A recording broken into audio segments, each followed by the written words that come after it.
예, 오늘 말씀 마가복음 6장 1절부터 13절까지 말씀은 예수님께서 고향에서 배척을 받으신 이야기와 이후에 12제자를 파송하는 이야기, 이렇게 되어 있습니다. 예수님의 고향 나사렛에 예수님께서 드디어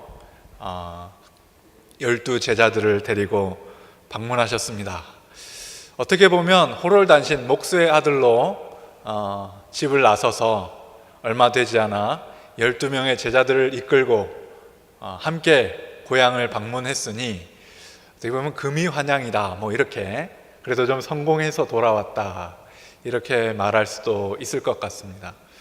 그래서 12제자들을 이렇게 뒤에 거느리고 고향으로 돌아왔는데, 고향에서 그래서 아주 좋은 일, 그래서 고향에서 환영을 해주고, 또 예수님께서 말씀하실 때에 귀 기울여 드려주고, 또 거기에서 수많은 병자가 또 고쳐지고, 사역들이, 하나님의 그 사역들이 빛이 나는 그런 일들이 일어났으면 얼마나 좋았겠습니까? 데려온 제자들에게도 면이 서고요, 서로 좋은 일 아니겠습니까? 그런데 오늘 읽은 본문에서는 전혀 그런 좋은, 은혜로운 이야기가 나오는 것이 아니라 오히려 예수님께서 그곳에서 고향에 돌아와서 마을 사람들에게 말씀을 전하고 사역을 행하려고 했는데, 마을 사람들이 예수님을 저 사람은 마리아의 아들이 아니냐, 목수의 아들이 아니냐, 우리와 함께 이 고향에 있었던 그 사람이 아니냐, 그러면서 예수님을 인정하지 않는 거예요. 그러니까 예수님께서 거기서 더 이상 사역하시기가 머쓱해진 거죠. 예수님도 조금 민망했든지 오늘 말씀에 보면은 4절에 제자들에게 한 말씀 하십니다. 뭐라고 얘기하십니까? 선지자가 자기 고향과 자기 친척과 자기 집 외에서는 존경을 받지 못함이 없느니라, 그렇게 이야기하셔요. 뭔가 좀 민망한 듯한 그 뉘앙스가 좀 들어가 있는 것 같지 않습니까? 제자들에게 원래 이런 거야, 그렇게 이야기하면서 제자들을 이끌고 다른 마을들로 가시는 이야기입니다. 그래서 제자들 데리고 고향에 왔는데 굉장히 체면이 말이 아니게 되었다, 그렇게 우리가 생각할 수 있겠죠. 그런데 예수님은 과연 내가 고향에 들어가면 이런 대접을 받을 줄 모르고 가셨던 것일까? 예수님이 정말 모르고 거기서 당황하셨던 것일까? 생각해보면 그런 것이 아닌 것 같다 하는 생각이 듭니다. 오늘 우리 마가복음 3장도 우리가 같이 병행해서 볼 건데요, 마가복음 그 앞쪽에 성경을 좀 넘기셔서 마가복음 3장을 한번 보시기 바랍니다. 이미 예수님에 대한 안 좋은 소식들이 들려오고 있었습니다. 3장 21절 한번 보시겠습니까? 3장 21절 보시면요, 자, 찾으신 줄 알고 함께 한 목소리를 읽어보겠습니다. 시작. 예수의 친족들이 듣고 그를 붙들러 나오니 이는 그가 미쳤다 함일러라, 그랬어요. 예수님의 가족들과 예수님의 친척들이 예수님을 붙들러 왔어요. 우리 가출한 우리 요셉네 맏아들 예수를 빨리 데리고 와서 이 집안 망신을 좀 피하자, 제가 지금 지정신이 아닌 것 같다, 그렇게 생각했다는 거예요. 그래서 친척들이, 문중 사람들이 다 모여가지고 이 예수를 집에 좀, 이게 착고를 채워서든지 좀 집에 좀 데려와서 좀 더 이상 창피한 일 좀 안 당하도록 좀 하면 좋겠다, 그렇게 생각을 한 것 같습니다. 그러니까 이미 예수가 미쳤다, 지정신이 아니다, 좀 이상한 것 같다 하는 이런 소문이 가족들과 친족에까지 퍼져 있는 거죠. 그 뒤에 31절을 보시면요, 보다 못해서 예수님의 어머니 마리아와 친동생들이 우르르 몰려가지고 예수님께 갑니다. 31절 한번 보십시오. 31절 32절, 3장 31절, 32절 한번 읽겠습니다. 시작. 그때에 예수의 어머니와 동생들이 와서 밖에 서서 사람을 보내어 예수를 부르니 무리가 예수를 둘러 앉았다가 여짜오되 보소서 당신의 어머니와 동생들과 누이들이 밖에서 찾나이다 이랬어요. 오죽 답답하면 마리아, 어머니 마리아가 자기 자녀들, 아들, 딸 다 데리고 너네 형, 너네 오빠 좀 집에 좀 데리러 가자. 어디 있는지 좀 찾아보자. 그래가지고 예수께서 막 사역하시는 그때에 뒤에 와서 예수님을 두리번 찾았다는 거 아닙니까? 그러니까 예수님께서는 이미 이게 지금 나에 대한 안 좋은 소문들이 뒤로 지금 돌고 있구나 하는 사실을 다 알고 계셨단 말이에요. 이미 알고 계셨어요. 자, 그러면은 이 마리아와 어머니 마리아와 또 가족들과 또 친척, 친지들은 이 예수가 미쳤다는 소식을, 그런 소문을 어디서 들었던 것일까? 우리가 생각해 보면요, 3장 22절을 보면은 그 단서되는 구절이 나와요. 3장 22절 찾으셨죠? 함께 읽겠습니다. 예루살렘에서 내려온 서기관들은 그가 바알세불이 집혔다 하며 또 귀신의 왕을 힘입어 귀신을 쫓아낸다 하니 이랬어요. 예루살렘에서부터 내려온 서기관 몇 명이 거기서 무슨 소식을 듣고 내려와서 전하는 겁니다. 그 소식의 내용이 뭐냐면 예수님의 이 기이한 행적 때문에 이 사람이 귀신 들린 거다. 귀신의 왕의 힘을 힘입어서 지금 귀신 쫓아내면서 말하자면 쇼하고 있는 거다. 그렇게 이야기한다는 거예요. 그 소문을 고향 땅에 와서 지금 막 퍼뜨리고 있는 중에 있는 겁니다. 그러니까 이미 예수님은 그때 당시에 사람들이 받아들일 수 없는, 이해할 수 없는 사역들을 펼쳐가면서 정통이라고 얘기하는 그 바리새인들, 서기관들에게 이미 이단아로 낙인 찍혀 있었고, 그 사람은 하나님의 영에 의해서 움직이는 사람이 아니고 바로 바알세불, 사탄의 영에 의해서 움직이는 그런 사탄에게 사로잡힌 자라는 소문이 여기저기서 흘러나오고 있었던 것입니다. 그런데 이게 사실 역사에서 이런 일들이 굉장히 종종 있는 일입니다. 시대의 통념을 깨고 시대를 앞서가는 사람들, 그 사람들, 예를 들어서 우리나라의 조선 왕조에도 광해군 같은 사람들, 오늘날에 재평가를 받고 있죠. 혹은 영조의 아들 사도세자, 이런 사람들이 그때 당시에는 굉장히 미친 짓을 하면서 폐위당한 사람, 혹은 뒤주에 갇혀서 죽은 그런 폐류나 정도로 우리가 알고 있었지만, 오늘날 우리가 다시금 역사를 재조명해 보니 굉장히 그 당시에 개혁적인 사람들이었구나. 그래서 그 당시에 이 사대부들이 도저히 그 생각을 받아들일 수가 없어서 미친 사람으로, 이상한 사람으로 몰아가면서 결국에 폐위시키고 죽여버렸던 그런 우리의 역사들도 있지 않습니까? 마찬가지 것이 아닐까 하는 생각이 듭니다. 예수님의 행적도 그 당시의 유대인들이 받아들일 수 없는 이야기들, 받아들일 수 없는 가르침들, 받아들일 수 없는 행동들을 하며 살아가기 때문에 저 사람은 제정신이 아니다, 저 사람은 이단하다, 저 사람은 사탄의 영에 의해서 사로잡힌 사람이다 하는 소문을 내기 시작하는 거죠. 그 소문이 이렇게 서기관들을 통해서 예루살렘에서부터 나사렛에 이르기까지 소문이 퍼졌을 것이고, 조그만 촌마을 소문 퍼질 게 얼마나 빨리빨리 퍼지겠습니까? 야, 그때 목수 요셉의 아들이 미쳤대. 그렇게 어머니 버리고 뛰쳐나가더니 결국에는 맛이 갔대. 그런 소문들이 퍼져나갔을 거 아닙니까? 그리고 그게 어머니 마리아의 귀에까지 들어간 겁니다. 우리가 신앙생활 해봐서 알지만 본인 귀에까지 들어가면 굉장히 심각한 겁니다. 그 사람만 모르고 다 알잖아요. 자기도 알았잖아. 그러면 다 아는 거예요. 다 아는 거. 그러니까 자, 이런 상황에서 고향에 들어간다고 하면 고향 사람들이 지금 예수님에 대해서 어떻게 생각하고 있다고요? 사탄의 영에 붙잡혀서 제정신 아니고 돌아다니고 있는 그런 사람 정도로 생각하고 있단 말입니다. 그걸 예수 본인도 알고 있어요.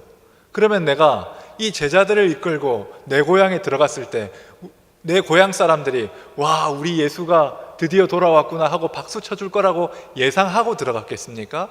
천만의 말씀. 오히려 이런 상황이 일어날 거라는 것을 미리 알고 들어간 것이다. 그렇게 생각할 수 있겠죠.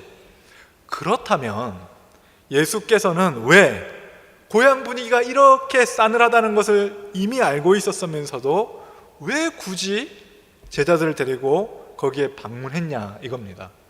피치 못할 사정 때문에 내가 좀 고향을 들어가야 되겠다, 그런 이유가 있었을 수도 있죠. 그러면은 제자들에게는 내가 좀 집에 좀 잠시 급한 볼 일이 있어서 다 갔다 올 터이니 너희들은 여기서 하나님의 말씀을 공부하고 있거라, 혹은 여기서 기도하고 있거라, 그렇게 얘기해놓고 자기만 슬쩍 갔다가 빠져나오면 되는 거 아니겠습니까? 괜히 제자들 데리고 들어가서 자기 체면 다 깎이고 이제 이 사람들에게 스승이라고 이제 됐는데 그 사람들 앞에서 무슨 망신이란 말입니까? 그랬어도 될 터인데 그럼에도 불구하고 이 12 제자들을 굳이 다 데리고 들어갔다는 거예요. 그렇다면 예수님은 우리가 모르는 의도가 있는 겁니다. 의도가 있어요. 그냥 예수께서 아무것도 모르기 때문에, 뭐 세상 돌아가는 것을 잘 몰라서 이런 일들을, 황당한 이런 결과를 당하게 됐다, 이 창피를 당하게 됐다, 그런 것이 아니라 예수님께서 의도해서 목적이 있어서 제자들을 데리고 일부러 고향으로 들어간 것이다, 그렇게 우리가 생각할 수 있겠습니다. 이 예수님이 그러면 어떤 의도, 어떤 목적으로 제자들 데리고 나사렛으로 가셨는가? 그것을 살펴보려면 우리가 읽은 마가복음의 맥락, 흐름을 좀 살펴봐야 됩니다. 오늘 우리가 읽은 지금 살펴보고 있는 마가복음 3장 13절을 한번 보십시오. 마가복음 3장 13절을 보시면은 거기에 대한성서공회에서 달아놓은 소제목이 달려 있습니다. 다 보셨죠? 예, 뭐라고 달려 있습니까? 12 제자를 세우시라. 맞아요. 3장에서 이 3장 13절에부터는 12 제자를 드디어 불러서 12 제자를 세우는 장면이 나옵니다. 그리고 4장에 보시면 4장에 소제목이 달려있죠. 뭐라고 되어 있습니까?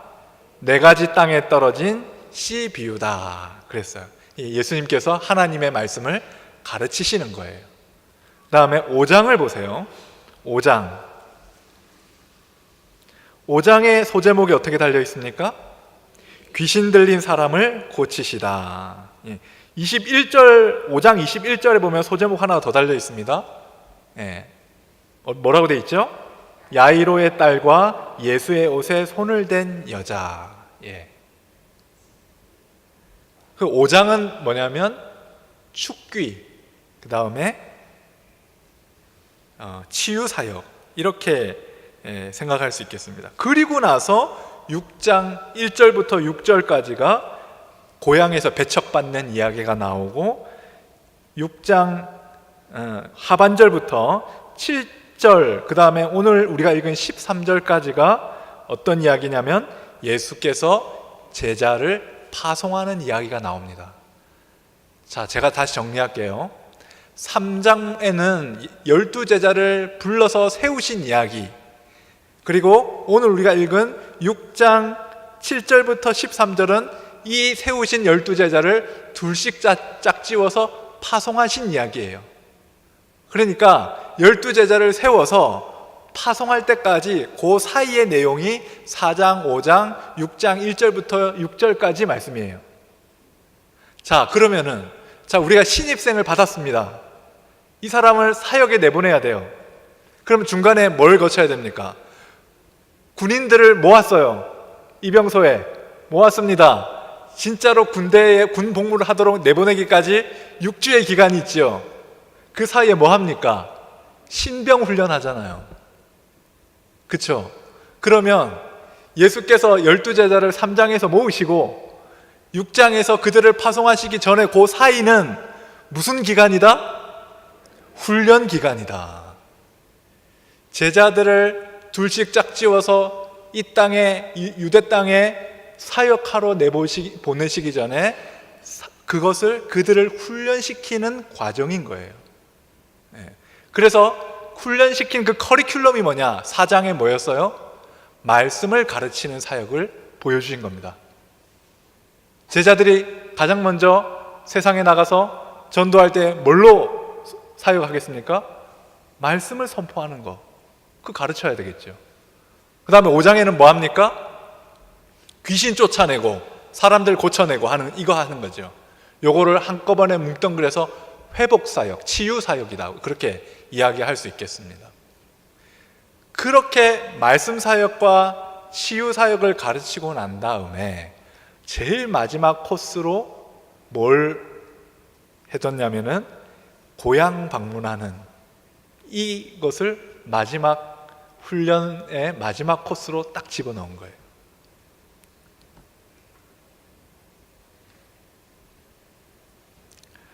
그러면 예수님께서는 말씀을 가르치시고 말씀 사역을 훈련시키시고 치유 사역을 훈련시키시고 그리고 그렇게 훈련된 그 사람들, 그 12제자가 이 고향 방문을 통해서 마지막으로 훈련받아야 될 것이 뭐라고 생각하셨길래 이들을 데리고 가셨던 걸까? 그들에게 이 고향 방문을 통해서 뭘 가르치고 싶으셨던 걸까? 우리 그걸 한번 알아보면 좋겠습니다. 우리가 예수님을 만나고 예수님을 체험하고 예수님을 내 마음속에 그 첫사랑, 그 뜨거움이 우리 가운데에 임했을 때 우리가 첫 번째 내가 받은 이 사랑, 내가 받은 이 복음, 이것을 누군가에게 좀 전해야 되겠는데 누구에게 전할까? 그렇게 고민하게 될 때에 가장 먼저 떠오르는 사람이 누굽니까? 가족입니다. 가족. 내 사랑하는 아내나 남편이 가장 먼저, 그분들이 만약에 안 믿으시는 분들이라면 가장 먼저 그분들이 떠오를 거예요. 혹은 아직 믿지 않으시는 부모님이 떠오를 수도 있고 혹은 내 자녀들이 떠오를 수도 있죠. 어쨌든 아직도 예수님을 알지 못하고 살아가는 내 가족들 중에 나와 가장 가까운 사람의 얼굴부터 떠오르기 마련이지요. 오늘은 우리 여전도의 헌신 예배니까 우리 여전도의 회원을 중심으로 해서 제가 말씀을 좀 전할 텐데요. 보통 우리 여전도의 회원들이 그 은혜 받고 나면 안 믿는 남편을 전도하고 싶어 합니다. 그래서 이제 남편을 전도해야 되겠다 이렇게 작정을 하고 이제 그때부터 작전에 들어가는 거죠. 가장 먼저 내가 새벽 기도를 열심히 하리라. 새벽마다 하나님 앞에 부르짖어서 저 남편의 마음을 바꿔주십시오. 그렇게 작정하죠. 그리고 또 집에 가서는 남편에게 한 번만 같이 교회를 같이 가자고 온갖 그동안에는 한 번도 해본 적 없는 온갖 애교와 아양을 다 총동원하여서 이렇게 남편에게 비비를 맞춰가면서 평소 같았으면 몇 번도 막 쏟아낼 수 있는 그런 이야기들을 마음속에 참자 내가 주님 때문에 참는다 그러면서 꾹꾹 눌러 담으면서 그래도 웃는 얼굴로 남편에게 그래도 교회 한번 같이 갑시다 그렇게 이야기합니다. 그래도 꼼짝하나요? 눈도 꼼짝 안 하죠. 당신 왜 그래? 잘못 먹었어? 그러잖아요. 그러면 어떤 생각이 듭니까? 저놈의 왼수 내 저럴 줄 알았지. 그리고 내가는 뭐 다시 하나 봐라 그렇게 생각했다가 또 좀 지나면 아이고 그래도 내 남편인데 전도해야지 또 그러다가 또 한 번씩 또 올라오고 말 안 들으면 또 올라오고 뭐 이런 게 이제 두 번, 세 번 계속 반복이 되는 겁니다. 어떤 분들은 그게 몇십 년 이렇게 가는 경우도 있어요.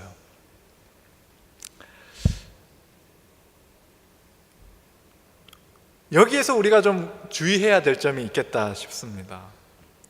물론 이렇게 전도 안 되는 이유가 뭐 그분 잘못 때문은 아닙니다. 먼저는 우리의 과거 모습을 알던 가까운 사람들은 변화된 이후에 나의 모습을 제대로 인정해 주지 않는 경향성이 있습니다. 그래서 쉽지 않아요. 그렇기 때문에 내가 가정에서 인정받지 못하는데, 내가 가정에서 그리스도인으로 인정받지 못하는데 내가 어디서 떳떳하게 전도를 하겠는가, 그런 생각 하실 필요 없어요. 예수님도 고향에 왔더니 사람들이 인정 잘 안 하는 거죠. 그러니까 이제부터는 좀 혹시 그런 마음을 가지신 분들이 계셨으면 좀 위로를 받으시기 바랍니다. 예수님도 안 됐었구나. 가정에서 가족에게, 친척들에게, 고향 사람들에게 인정받는 것이 예수님도 힘들었구나. 그렇게 생각하시고 위로 받으시기 바랍니다. 그러나 오늘 예수님께서 진짜 고향 방문을 통해서 제자들에게 가르쳐 주고 싶었던 것은 이게 아닙니다. 이 현장 실습에서, 마지막 훈련에서 예수님께서 제자들에게 가르쳐 주고 싶으셨던 것은 예수님의 제자로 살아갈 때에는 내 삶의 경계에, 이전에 있었던 내 삶과 내 인간관계의 경계에, 그 범위에 얽매여서 살아가면 안 된다라는 것이에요. 만약에 공생애를 시작한 예수님께서 이제 내가 공생애를 시작했다, 내가 가장 먼저 이 복음을, 하나님의 기쁜 소식을 누구에게 먼저 전할까 생각하다가 아까 우리처럼 내 가장 가까운 혈육과 내 가족들이 생각났다고 한다면 가장 먼저 어디로 갔겠습니까? 나사렛으로 갔겠죠. 그러나 나사렛에 가서 하나님의 복음을 전한들, 이 기쁜 소식을 전한들, 그 사람들이 고지고대로 잘 받아들여 주겠는가 한번 생각해 보면은 오늘과 비슷한 이런 일들이 벌어지지 않겠습니까? 그러면 내가 나사렛부터 제대로 해놓고 그 다음에 다른 지역으로 가야지 그랬으면은 아마도 예수님의 사역은 나사렛에서 끝났을지 몰라요. 예수님의 친동생들 보십시오. 예수님의 동생 중에 주의 동생 야고보가 있습니다. 야고보서를 쓴 주의 동생 야고보. 이 야고보, 예수님의 동생 야고보가 언제 예수님을 주님으로 받아들였을까요? 예수님께서 부활하신 이후에 비로소 그분이 내 친형이기도 하지만 그분이 하나님의 아들이시구나, 나의 주님이시구나 생각한 거예요. 생각해 보세요. 어렸을 때부터 같이 티격태격하면서 자라난 맏형이에요. 그 맏형을 하나님의 아들이라고, 나의 주님이라고 고백하기 쉽겠습니까? 어렵죠. 아주 어렵죠. 그러니까 예수님께서 내 동생 야고보를 내가 전도하고 얘를 변화시키고 난 다음에야 내가 다른 공생의 사역을 할 수 있겠다 마음먹는 순간 거기서 끝나는 겁니다. 예수님께서 자기의 가족을 최우선 순위에 놓지 않은 것이 얼마나 다행이고 감사한 일인지요. 그 덕분에 우리도 지금 예수님을 믿을 수 있게 됐지 않습니까? 그렇습니다. 예수님께서 그러하셨듯이 예수님을 따르는 제자들도 역시 자신의 가족과 고향과 같은 혈연과 지연을 넘어서는 삶을 살아가야 하는 것입니다. 그래서 예수님의 인생에 우리는 뭐라고 붙이냐면 공생애다 이렇게 얘기하잖아요. 공생애다. 공생애라는 뜻은 예수님의 인생이 이제 자기만의 인생이 아니라 공적인 인생이라는 뜻이에요. 자기와 자기 가족과 자기 친척과 자기 고향과 이런 자기 주변의 사적인 인맥을 뛰어넘어서 예수님을 만나고자 하는, 하나님을 알고자 하는 모든 사람들에게 자신을 내어주기 시작했다는 뜻이에요. 그래서 공적 인생의 공생애인 것입니다. 공생애를 시작한 예수님은 철저히 자신의 혈연과 지연을 넘어섭니다. 아까 우리가 살펴본 3장의 말씀을 다시 보면요, 3장 돌아가 보겠습니다. 3장, 아까 예수님의 어머니와 동생들이 와서 예수님을 찾았지 않습니까? 그때에 어머니가 찾아왔는데도 그 자리에서 딱 잘라 얘기합니다. 33절, 34절, 35절. 3장 33절, 34절, 35절. 우리 함께 읽겠습니다. 시작. 대답하시되 누가 내 어머니이며 동생들이냐 하시고 둘러앉은 자들에게 보시며 이르시되 내 어머니와 내 동생들을 보라. 누구든지 하나님의 뜻대로 행하는 자가 내 형제요 자매요 어머니이니라. 이랬어요. 아주 공적인 생활을 하시면서 이제는 예전에 알고 지냈던 그 혈연과 지연의 거리두기를 하시는 겁니다. 그리고 여기에 앉아서 하나님의 말씀을 듣고 하나님을 찾는 너희가 바로 내 형제요 자매요 어머니다 라는 이야기를 공식적으로 선포하는 겁니다. 이것이 바로 예수님이 보여주신 공생애의 의미입니다. 오늘 여전도의 헌신 예배를 맞이하여서 우리 모두가 다시 한번 떠올려야 하는 제자의 삶, 그것이 무엇인가? 그것은 우리가 살아가는, 우리가 예수님을 믿고 예수님으로 인하여 변화된 거듭난 삶을 살아가는 우리가, 그리고 예수의 제자로 살아가려고 하는 우리가 살아가는 그 삶에는 기존에 우리가 맺었던 혈연과 지연과 또 우리나라의 경우에는 학연, 이런 것에 기반한 우리의 원래의 사적인 인간관계, 거기에만 머물러서 그것만 최우선으로 두지 말고 오히려 그것을 뛰어넘어서 하나님의 뜻에 합당한 공적인 사역, 공적인 신앙, 공적인 인간관계로 나아가야 한다 하는 것입니다. 그래서 하나님은 아브라함에게도 그에게 하나님의 구속사를 시작하기 전에 그를 갈대아의 우르 그 땅에서 불러내시며 말씀하시기를 너는 너의 본토, 친척, 아비집을 떠나라 하신 것입니다. 이제 네가 원래 묶여 있었던 그 삶의 자리에서 떠나서 공생애를 시작하라는 뜻입니다. 예수님께서도 제자들에게 마지막으로 말씀하실 때에 예루살렘과 온 유대와 사마리아와 땅끝까지 이르러 내 증인이 되라, 그렇게 말씀하신 겁니다. 여기 이 예루살렘에만 머물러 있지 말고, 유대 땅에만 머물러 있지 말고, 그것을 넘어서서, 너의 민족을 넘어서서, 너희가 원래 살고 있던 그 고향 땅을 넘어서서, 너의 고국을 넘어서서 사마리아 땅까지도, 그리고 땅 끝까지도 내 복음 들고 너의 공생애를 시작하라 하신 명령이 아니겠습니까? 생명을 잉태하고 키워내야 하는 여성의 입장에서는 그 생명을 깃들이고 그 생명이 살아가는 가정을 가장 우선시하는 경향성이 있을 수밖에 없습니다. 어머니이기 때문에 그럴 수밖에 없죠. 그러다 보니까 여성들에게 이 발언이 굉장히 문제가 될지 안 될지 제가 조마조마합니다만은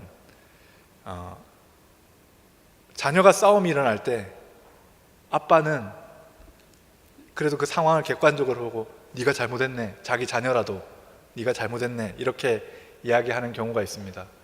집에 가서 오늘 굉장히 화났던 이야기, 억울했던 이야기 남편에게 한번 해보십시오. 당신이 잘못했구만, 그렇게 얘기하잖아요. 그래서 아이고 저 양반 이러니 남편이라고 그러지, 내 편 아니고 남편 뭐 이런 거죠. 네.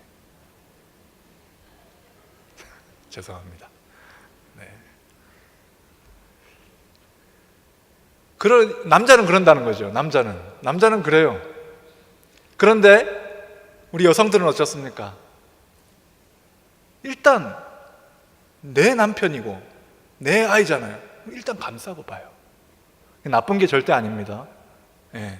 그것 때문에 우리는 내가 잘못했어도 어디든지 품에 안길 수 있는 그 어머니의 품이 그런 품이에요. 내가 잘했느냐 잘못했느냐, 내가 잘못했어도 들어갈 수 있는, 내가 잘못했어도 안길 수 있는 그 품, 그게 바로 어머니 품이에요. 아버지한테 가면 두드려 맞습니다. 예, 그래요. 그러나 그런 경향성이 지나치면 무조건 오냐오냐 하는 그런 어머니가 될 수 있지요. 마찬가지로 하나님의 사역을 우리 가정만 우선으로 한다, 내가 변화됐어도 우리 가정만 최우선으로 둔다, 이런 그리스도인이 될 때에는 하나님의 사역을 거기에 제한하는 그런 부작용을 낳을 수가 있는 것입니다. 그래서 특히 우리 여성들이어야말로 내 가족의 경계, 내 삶의 경계, 내 인간관계의 그 경계, 그것을 더 넘어서서 공적 신앙으로 나아가는데 더욱 힘을 써야 하지 않겠나 하는 생각을 해봅니다. 그렇다고 해서 여태까지 사랑하고 중요했던 사람들, 내 남편, 내 아이, 내 부모님, 내 친구들을 소홀히 여기라 하는 말이 아닙니다. 내 가족, 내 친구들이 소중한 만큼 그 밖에 다른 사람들도 역시 하나님께서 소중히 여기시는 이들임을 깨달아서 교회 안에서 한 믿음으로 교제하는 내 형제와 자매들을 내 가족처럼 사랑하고, 더불어 내 지역에서 함께 있는 사람들, 더 멀리는 내가 한 번도 보지 못한 저 타국에 있는 먼 나라의 사람들에게까지 우리의 사랑의 관심을 넓히는 사람이 되자 하는 것입니다. 그럴 때야 비로소 우리는 내가 죽고 내 안에 예수께서 사시는 삶, 곧 예수의 제자로서 나의 공생애를 살아가는 삶이 될 수 있겠다 싶습니다. 저는 특별히 오늘날 이런 여성의 역할이 훨씬 더 중요한 시대가 되었다 생각이 됩니다. 왜냐하면 남성 중심의 가부장 사회가 여태까지 만들어 온 세상은 온통 서로 경쟁과 반목을 임쌈게 만드는 그런 세상을 만들어 왔기 때문입니다. 지금 우리 세상을 보십시오. 같이 한 학교에서, 한 반에서 함께 공부하는 친구도 나의 경쟁자가, 나의 적으로 만들어버리는 그런 세상을 만들지 않았습니까? 한 직장에서 함께 똑같은 일을 하면서 한솥밥 먹는 그 직장 동료가 그러나 나의 경쟁자가 되어서 언제든지 내가 명퇴의 대상이 될 수밖에 없는, 저 사람을 내가 내려누리지 않으면 내가 이 회사에서 쫓겨날 수밖에 없는 그런 세상을 만들어버리지 않았습니까? 이럴 때에 신앙의 공공성을 회복한 우리 여성 그리스도인들의 이 따뜻한 리더십이야말로 예수님의 회복 사역을 진정으로 감당할 수 있는 이 시대의 보배와 같은 존재들이다, 그렇게 말씀드리고 싶습니다. 부디 우리 여전도회 회원들, 그리고 우리 여기에 모여있는 우리 순천중앙의 모든 성도님들이 그러한 비전을 품고 살아가시면서 하나님의 그 사역, 그 하나님의 제자로서, 예수님의 제자로서 살아갈 수 있는, 그래서 하나님께 크게 쓰임받는 복된 인생 사시기를 주님의 이름으로 축원합니다.